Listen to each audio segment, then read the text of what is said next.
Get exclusive subscriber-only content and new episodes first and ad-free with Spicegate Plus on Apple Podcasts.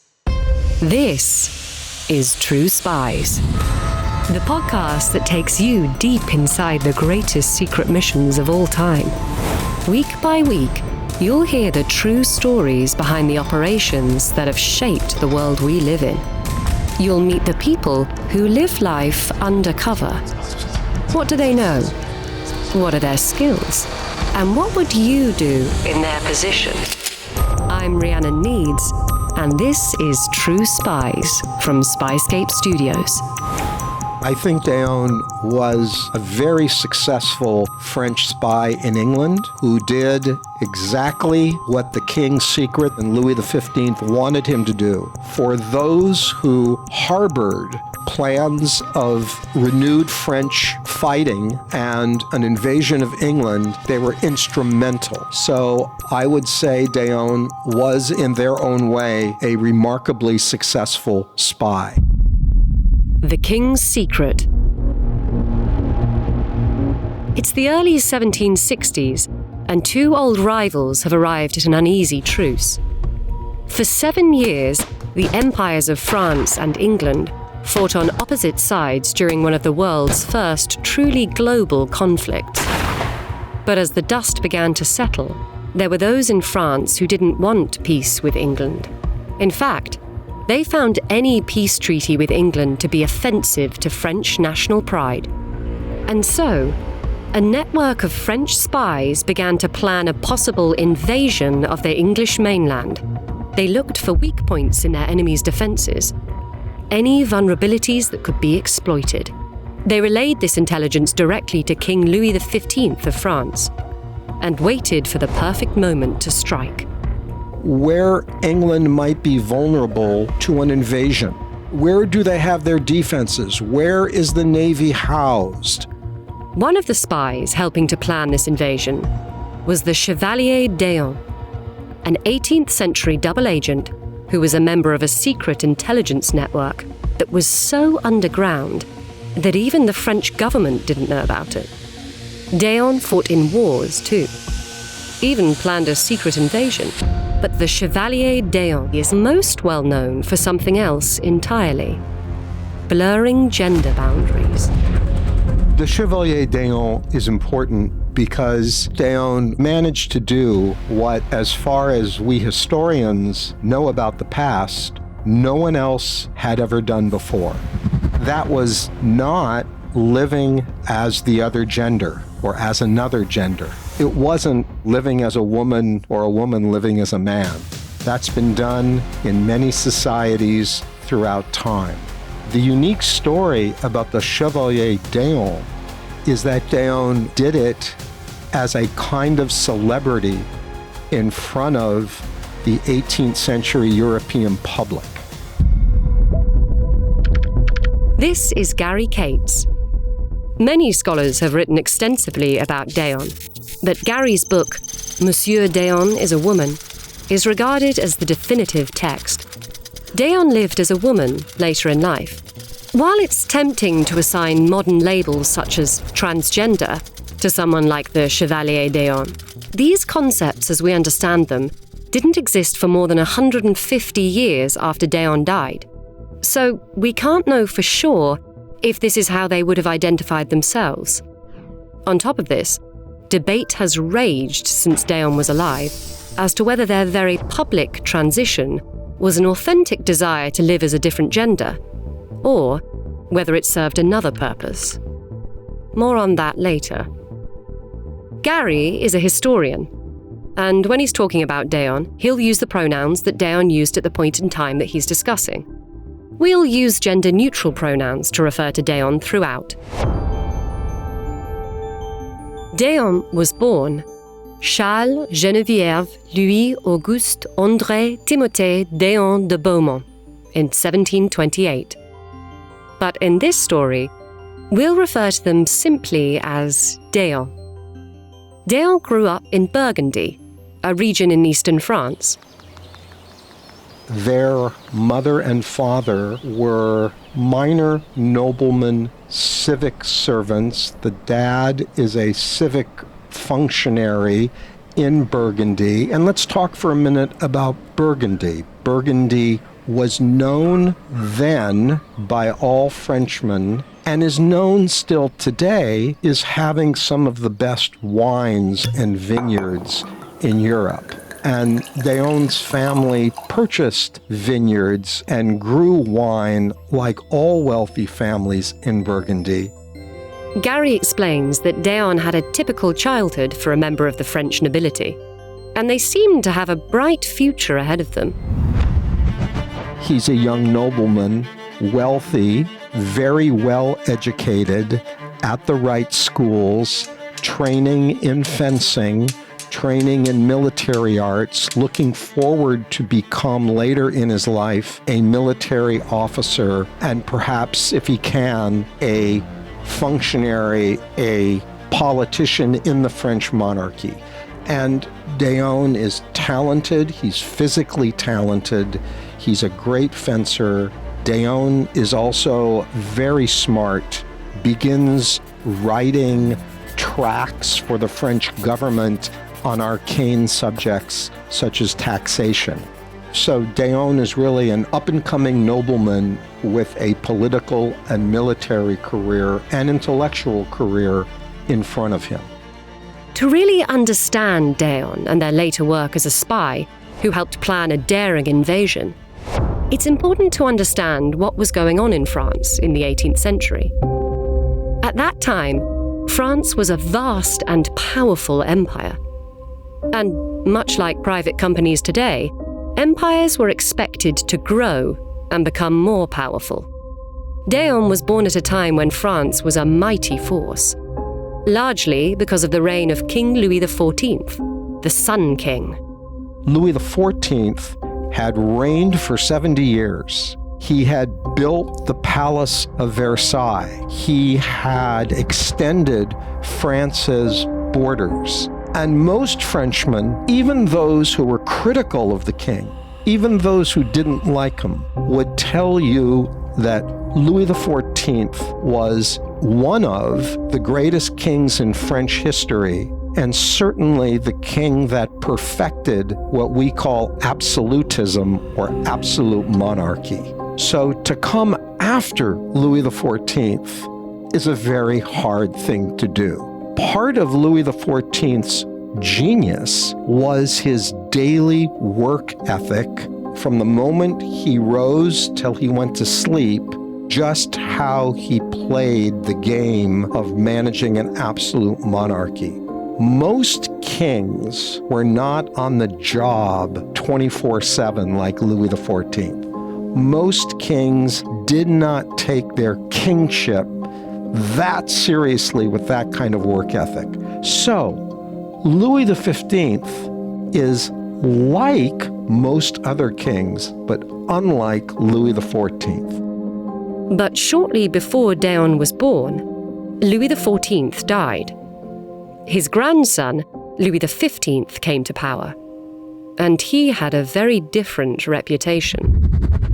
Louis XV was perceived to be something of a playboy, a king who would much rather be in court entertaining than locked away in his chambers, plotting to expand the French Empire. I think some might call Louis XV a little lazy. Some might call Louis XV that he lacked any vision.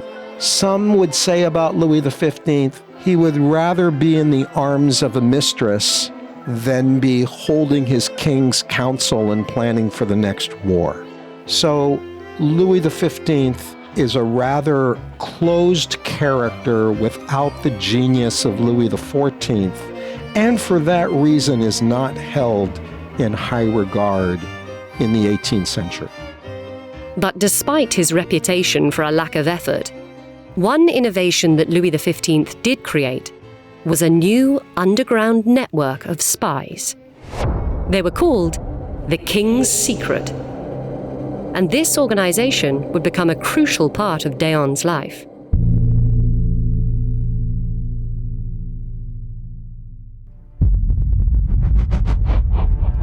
So The King's Secret is a group of 20 agents who spy for France over a 25-year period. And the reason it's called The King's Secret is not because it's secret from the public.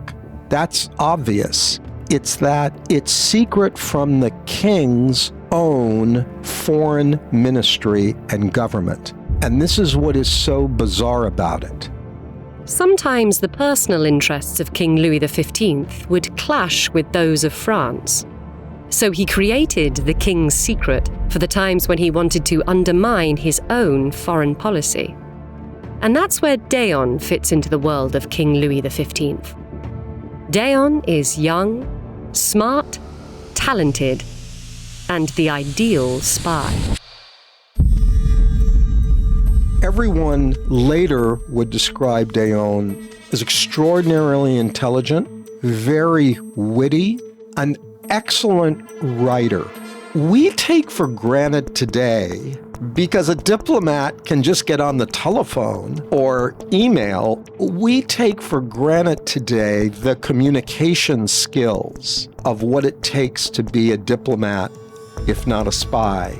In the 18th century, one of the key ways for a diplomat to distinguish themselves was through their writing, because remember that it was their correspondence that was so valuable to the French court. So I think it was Deon's intellectual vibrancy and personality that made him so valuable as a young, early 30s, up-and-coming diplomat. Deon's first assignment for the King's Secret took place in the mid-1750s, and it was not an easy one. In fact, their spying career started with a trip into a diplomatic pressure cooker. Deon would be going to Russia. Deon enters the secret as a conduit, and then Deon gets an official assignment as being the secretary to the new ambassador to Russia, St. Petersburg. And so when Deon goes to St. Petersburg, to the court of Empress Elizabeth's Russia, Deon is playing a double role. The stakes of this first assignment were high, because at the time, Russia was an ally of England, and England and France were fierce rivals. Deon's mission was, simply put, to infiltrate the Russian court and convince the Russian monarch, Empress Elizabeth, to side with France. Deon would do this by gaining the Empress's trust and undermining English interests. Bram Stoker, the author of Dracula, wrote about the Chevalier Deon in a book called Famous Impostors. Stoker says that during their time in Russia, Deon was able to, quote, creep into the good graces of the Empress. He became her reader and was thus enabled to prepare her for the reception of the secret purposes of his king. And it's at this stage in Deon's life that it's first reported that they dress as a woman. There are varying reports as to why Deon decided to do this. Some historians say that it was because, at this time, only women and children were able to cross the border into Russia. Indeed, Deon later claimed that dressing as a woman was necessary for fear that they would be executed by English forces within Russia. And then there's the theory that it was a necessary measure to gain the trust of the Empress herself. The story is that Deon cross-dresses in order to be in the private circle of Empress Elizabeth. The notion being that Empress Elizabeth is obviously a woman, and Deon could become much closer to her if Deon was, if you will, a lady in waiting. That's the idea. If Deon can be Empress Elizabeth's lady of waiting, well then, no one can get closer to Empress Elizabeth than that. But here's the thing with historical figures like Deon. The events of this story took place hundreds of years ago. Sometimes it's hard to tell what's fact and what's been distorted, passed into legend. According to Gary, the truth is that Deon did not assume a female identity to get closer to the Russian empress.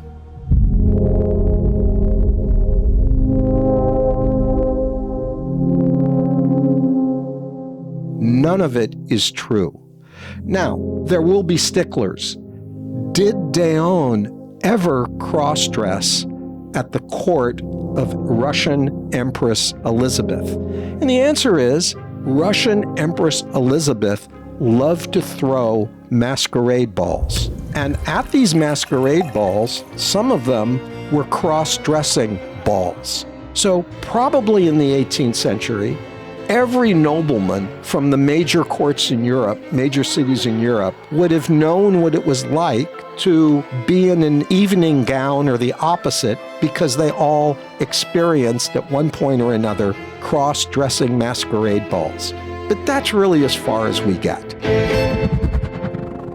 Years later, this thread would become a huge part of Deon's identity. But lacking first-person insights into Deon's feelings about their gender, all we know is that at this point in their life, they consistently presented as male.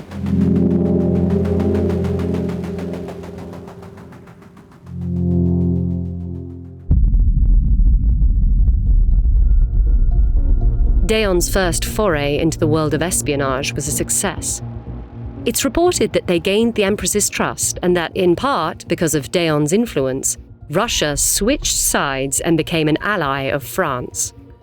Bram Stoker wrote this about the success of Deon's mission. The gratitude of King Louis was shown by his making Deon a captain of dragoons and conferring on him a pension of 2,400 livres. He was also made censor of history and literature. The dragoons were a part of the French army, and soon Deon would be sent to the front lines. Because, in 1756, France went to war. After the fact, the conflict was called the 7 Years' War, and, in part due to Deon's work, the French army would be fighting alongside their new Russian allies. So the 7 Years' War in Europe is France and Austria and Russia and a lot of other smaller countries against Prussia with the largely financial support of England. England is the financial backer of Prussia. So that's the 7 Years' War. The 7 Years' War was brutal and bloody and claimed around 1 million lives. There isn't a great deal of information known about Deon's role in the war, but records show that they were sent to the front lines. And at that time, the records still refer to Deon as a man. What we do know is that near the conclusion of the 7 Years' War, Deon is sent to the front and he is regarded as a military hero. His heroism is lauded. Bram Stoker wrote the following about Deon's contributions on the battlefield. Deon threw himself with his accustomed zeal into the service of the army and distinguished himself by his courage in the battles of Hurt, of Uhltrop, where he was wounded, of Ironbeck, where he put the Scotch to flight, and of Osterkirk, where at the head of 80 dragoons and 20 hussars, he overthrew a battalion of the enemy. And it is because of these efforts that Deon was awarded a prestigious accolade. Deon was now a Chevalier, the French term for knight. He also is awarded a very important medal for their military heroism. And so Deon, for the rest of his life, will hark back to these moments as evidence of, again, his patriotism, his real sacrifice for France, his activity for the French monarch. But while Deon's personal fortunes may have been on the rise, his country was not faring so well. The 7 Years' War was a disaster for France. Rather than gaining power and influence, France's empire was weakened.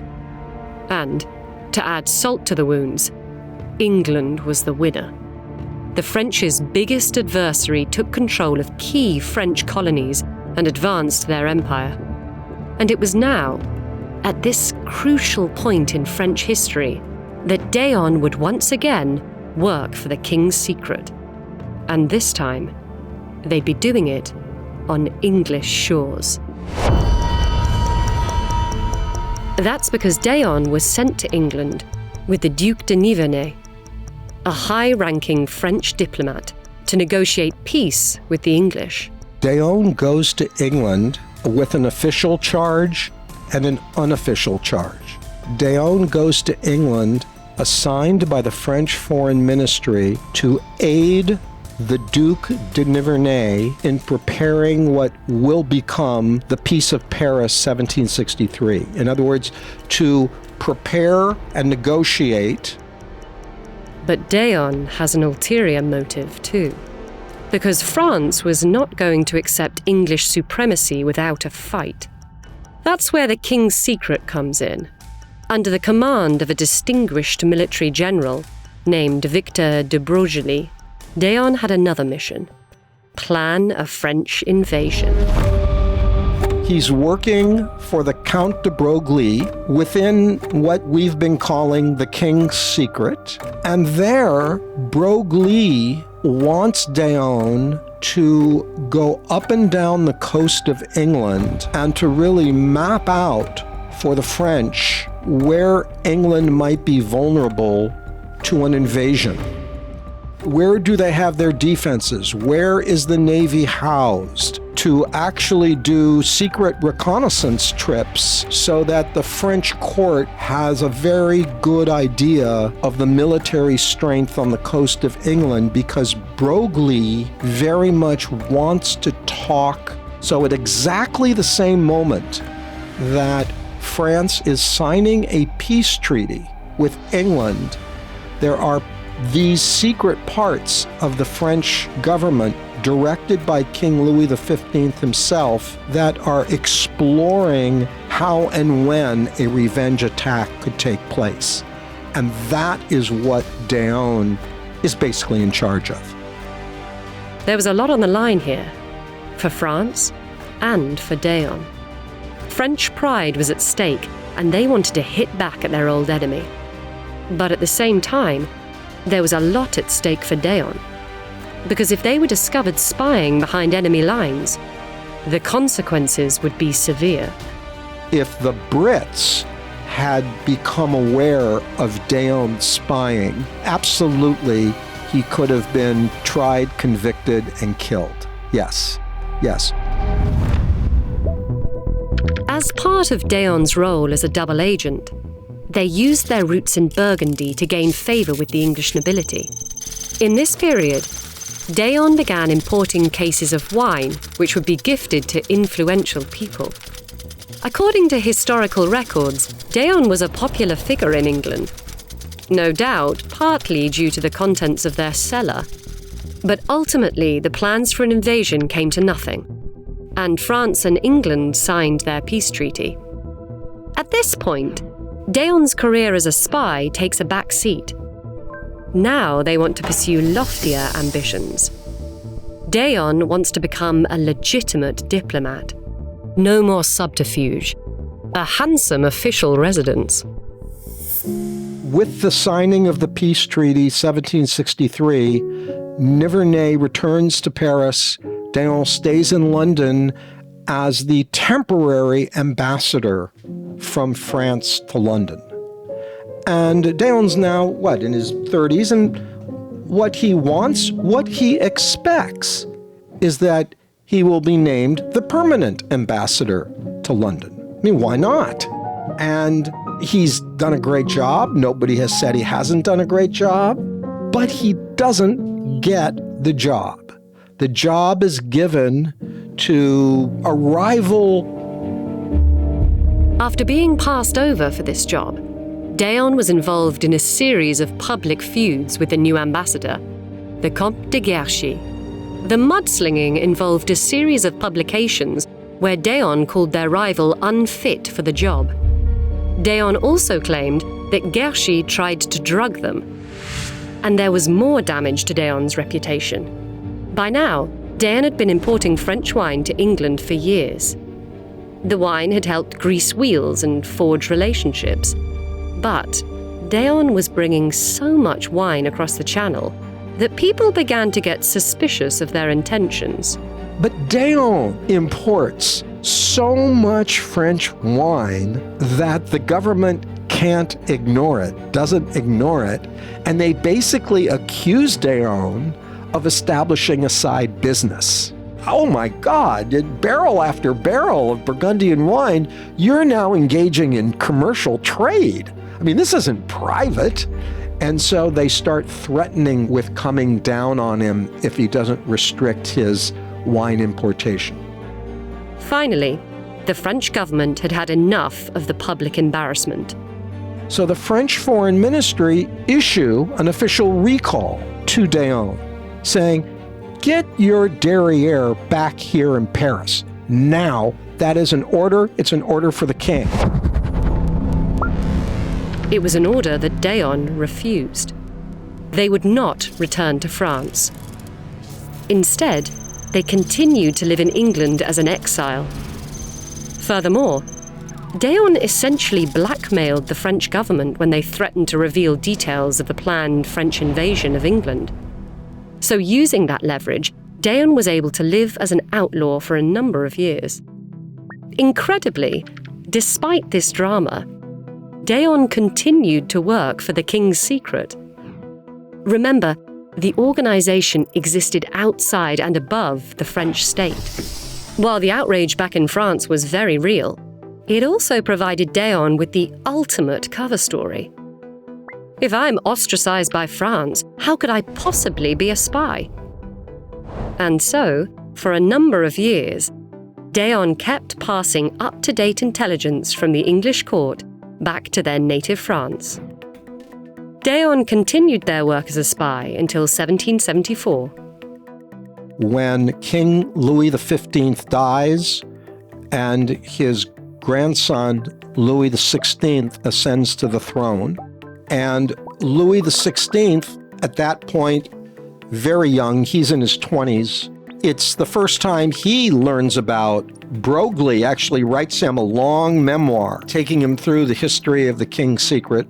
And Louis XVI is shocked and just says, let's close this down. I want everyone retired.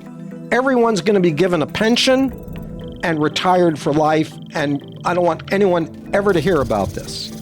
And that is what happens, and it's only in the French Revolution when Democrat ministers in the French Revolution, French revolutionaries, discover the papers of Louis XV and Louis XVI and see these orders from Louis XVI that the public learns about the king's secret for the first time. So the king's secret was basically left a secret for the entire old regime, and Louis XVI successfully shuts it down.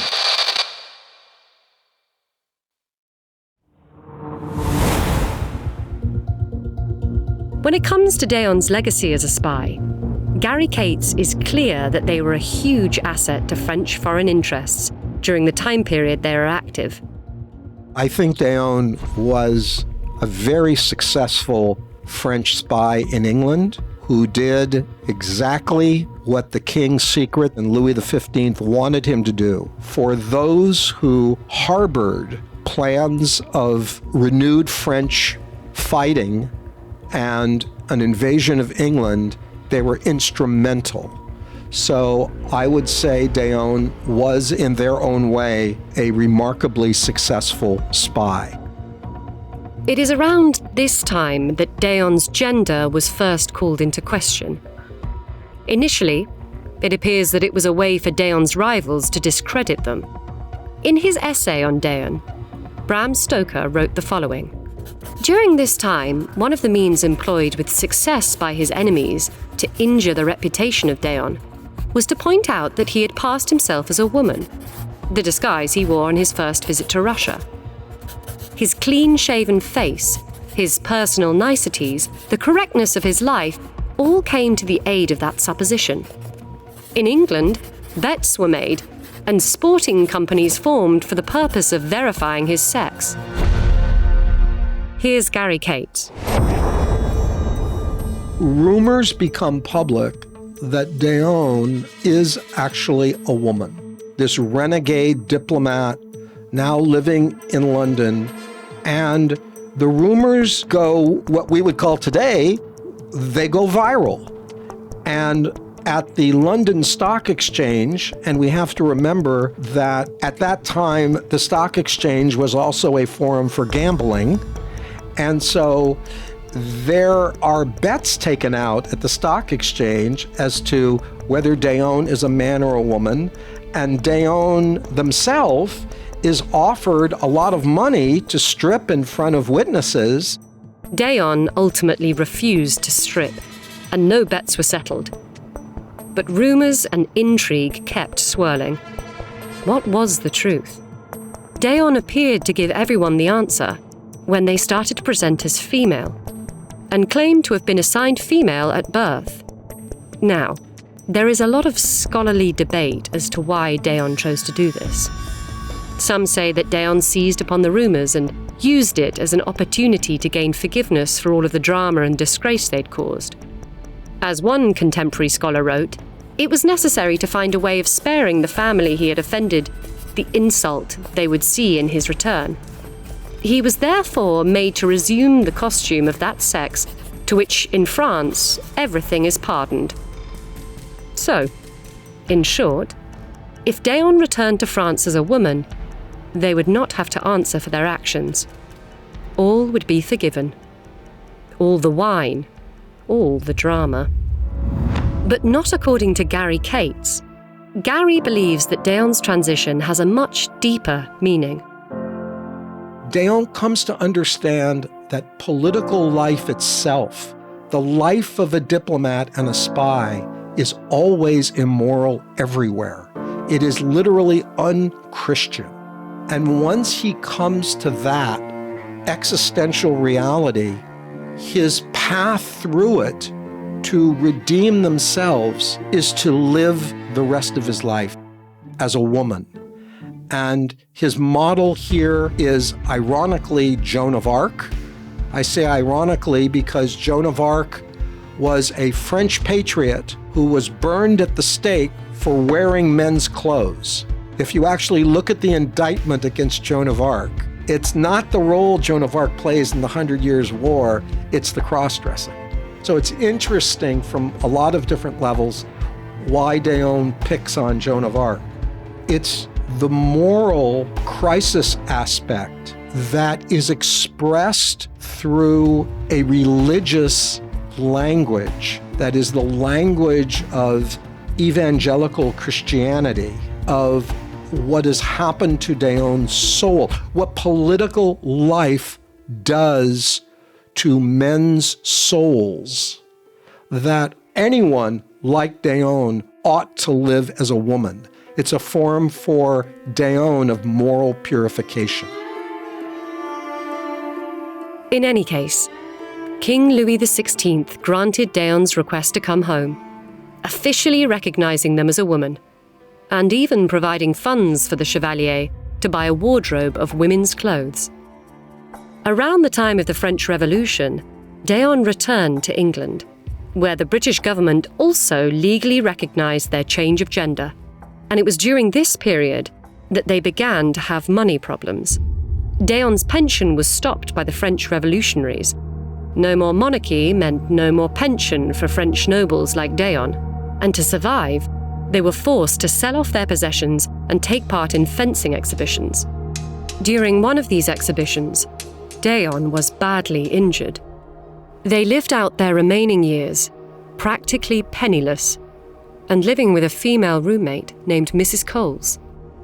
Mrs. Coles had no idea that there was even any suggestion that Deon had ever presented as male.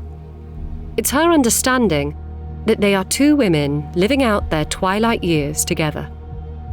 In 1810, at the age of 81, Deon died.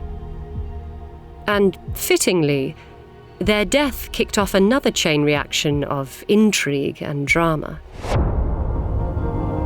Deon is living with a female roommate, and the female roommate realizes when Deon is not getting up from Deon's bed, realizes that Deon has died. And in laying out the body, the roommate discovers that Deon has a penis. The roommate thought that she had been living with a woman for all these years. It turns out that this person has a normal penis and scrotum. And so she shrieks and is mortified and immediately wants this verified. And so 7, 8, a group of men, professionals, some from the government, some medical, some legal, a couple surgeons, they come into the room and they basically confirm that Deon's body is male, was male.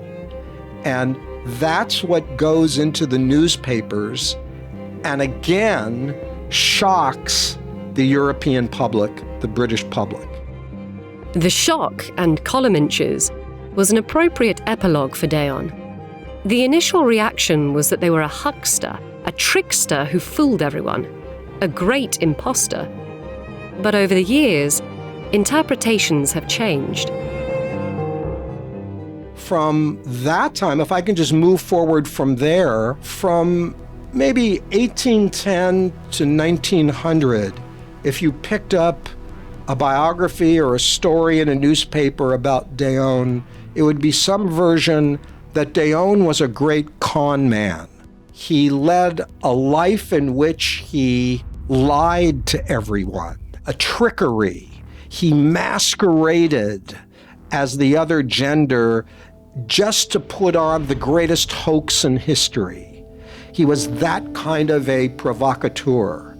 Then in the period that begins in the 1890s and goes right through World War II, there is a rich reflection on Deon's sexuality. And Aeonism in the 1930s is coined by a German writer to mean what we might call today trans or transsexual. In today's context, Deon's legacy is now revered. The Beaumont Society, a support group for the transgender community, was named in honor of Deon. And they are understood to be a pioneer and an icon, and so much more than a member of the French aristocracy, a knight, or even a spy. If anything, Deon's trans status reflects an imaginary figure with enormous will and vision about erasing the gender barrier, erasing the borders among genders. And so Deon is rightly today thought of as a founder of the modern trans movement. And I don't think that is in any way anachronistic or not understanding Deon's gender identity from an 18th century viewpoint. I think, in fact, it gets to the center of what Deon's gender transformation is really about.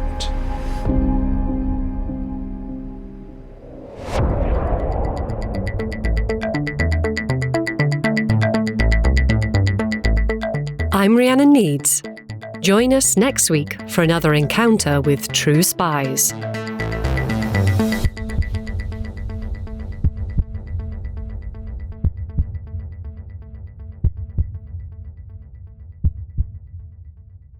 Disclaimer. The views expressed in this podcast are those of the subject. These stories are told from their perspective, and their authenticity should be assessed on a case-by-case basis.